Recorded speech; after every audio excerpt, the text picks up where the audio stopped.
పొద్దున 11:30, 12 ఆ టైంకి వీళ్ళు ఒక 15 మందిని తీసుకొని వచ్చారండి దాడికి. వాళ్ళు కింద సామాన్లన్నీ పగలగొట్టేశారు, సీసీటీవీ పగలగొట్టారు, మా తమ్ముడిని అటాక్ చేశారు. పైన రూమ్లో ఉన్న నన్ను ఈడ్చుకుంటూ ఇక్కడి నుంచి గేట్ వరకు లాక్కెళ్ళారు. దాడి జరిగింది. వీళ్ళు నార్మల్గా ఆంటీ అంకుల్ లాగా వచ్చుంటే నేను రానిచ్చేదాన్ని.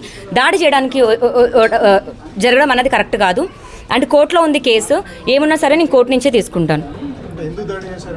అది వాళ్ళని అడగాలండి. నన్ను ఇంటి నుంచి పంపించాలి అన్నదే వాళ్ళ ప్లాన్. గ్రూప్గా ఎలా అయితే వచ్చారో అంత ప్రీ ప్లాన్డ్గానే వచ్చారు.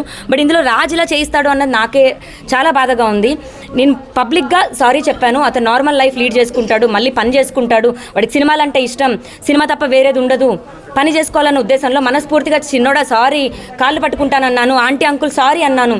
దాని తర్వాత కూడా ఇంత పంతం దేనికో నాకు అర్థం కాలేదు. సారీ చెప్పిన తర్వాత అదే ఆంటీ అంకుల్తో కూడా నా ఫ్రెండ్తో ఫోన్లు చేయించాను, వచ్చేయండి అని.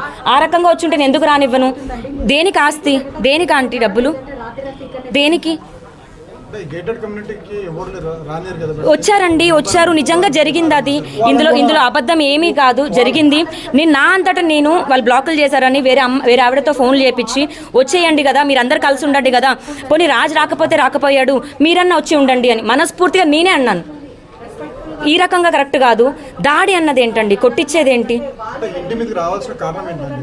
నన్ను పంపించడానికి. అదే అండి, 11 సంవత్సరాలు మేము ఉన్నామని కూడా ఛార్జ్షీట్ ఇవ్వడం జరిగింది, కోర్టులో ఉంది.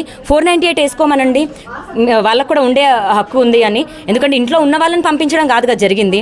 మేము నివాసం ఉండేవాళ్ళం, వాళ్ళు విజిటింగ్కి వచ్చేవాళ్ళు. వైజాగ్ నుంచి వాళ్ళని తీసుకొచ్చింది కూడా నేనేనండి హైదరాబాద్కి. విజిటింగ్కి ఉండేవాళ్ళు. 2018 నుంచి అక్కడ వేరే దగ్గర ఉన్నాము. మామగారు తాతగారు కోవిడ్ టైంలోనే వాళ్ళు వేరే దగ్గరికి ఉప్పల్కి షిఫ్ట్ అయిపోయారు. ఇప్పుడు అక్కడ ఉంటున్నారు ఉప్పల్లో. అక్కడి నుంచి మరి ఇప్పుడు ఈ రకంగా దాడి అనేది కరెక్ట్ కాదు. లావణ్య మేము వస్తామమ్మా, పోనీ కిరాయి ప్రాబ్లం అవుతుందా, పోనీ కలిసే ఉందామా, పోనీ ఇంకా మేము ఉంటాము, పోనీ నువ్వు వెళ్ళిపో, రాజుని మేము చూసుకుంటాము, పోనీ ఏది మంచిగా అడిగినా ఇవ్వనా నేను? ఇల్లు తీసుకునేది ఇదేమీ లేదండి. దయచేసి ఈ గొడవలు ఇవేమీ వద్దు. ఇప్పటికీ కూడా వాళ్ళని అదే ప్రేమగా మాట్లాడమనండి, నిజం చెప్పామనండి ఏం జరిగిందని నేను లోపలికి రానిస్తాను.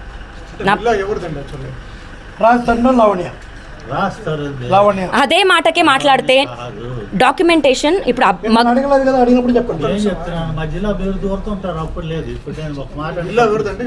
అమ్మాయి అబ్బాయి కలిసి ఉన్నారండి. ఒక జర్నీ అయితే స్టార్ట్ చేశారు. ఆ జర్నీ స్టార్ట్ చేస్తున్న దాంట్లో మరి మేము రాజస్థాన్ ఫస్ట్ హైదరాబాద్ రాకముందు కారు లేదు, మా సొంత కారు ఇచ్చాము. కారు ఎవరి పేరు మీద ఉందంటే నా పేరు మీద ఉంది. రాజు నువ్వు కారు వాడకు అనాలా? చెప్పండి. అదే అండి లీగల్గానే మేము పెట్టిన 80 lakhs మేము ట్రాన్స్ఫర్ చేసినాయి, మేము కోర్టుకి సబ్మిట్ చేశాము. ఈ ప్రాపర్టీ కొన్నప్పుడు మరి 50% షేరే వచ్చినా సరే నా షేర్ నాకు ఖచ్చితంగా వస్తుంది. అది ఏంటి అన్నది కూడా ఇంకా మరి నేను కూడా లీగల్గానే వెళ్తాను. విల్లా నాకు 4 years ఎగోనే రాజ్ ఈ ఇంటిని నా పర్మిషన్ లేకుండా లావణ్య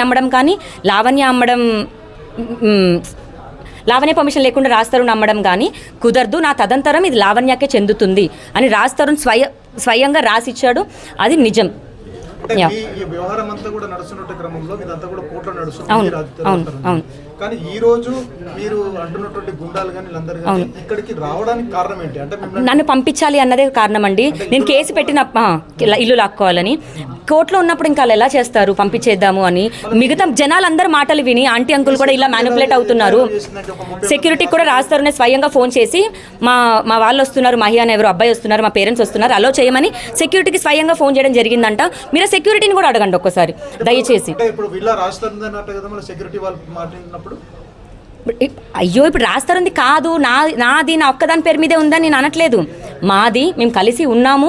లావణ్యకి సంబంధం లేదు, లావణ్యకి దీంట్లో హక్కు లేదు, లేదా లావణ్య తన జీవితంలో లేదు, లావణ్య మొత్తం అబద్ధాలు చెప్పిందని కోర్టు చెప్పమనండి. నేను కూడా 498 వేస్తాను. రాస్తారు ఎక్కడున్నాడో నేను కూడా అక్కడికి వెళ్ళి ఒక రూమ్లో ఎలా ఉండడానికి అయితే వీళ్ళు అంటున్నారు. అదే పిటిషన్ రేపు నేనే వేస్తాను. వాళ్ళని ఏమనండి, కోర్టు పిటిషన్ ఇచ్చినాక నేను యాక్సెప్ట్ చేస్తాను. లా అండ్ ఆర్డర్ ప్రకారం వెళ్దాం. మరి ఇంకా ఇప్పుడు దేనికండి సమస్యమైంది నేను కేసు పెట్టి? ఒక్క నిమిషం ఆగండి. అదే నాకు తెలుసు గొడవలు నాకు వద్దు అనే మనస్ఫూర్తిగా నేను రాజుకి సారీ చెప్పి కాళ్ళు పట్టుకుంటానని చెప్పి నార్మల్గా లీడ్ చేస్తున్నాను. థింకింగ్ దట్ అతను వచ్చి మళ్ళీ పని చేసుకుంటాడని, ఏదో ఎక్స్పెక్ట్ చేసైతే కాదు. వాడికి సినిమాలంటే ఇష్టం, నార్మల్ అవ్వాలని. అంత మంచిగా నేను చెప్పిన తర్వాత కూడా నా పని ఈ దాడి అన్నది మీకే అర్థం అవ్వాలి. ఇంకా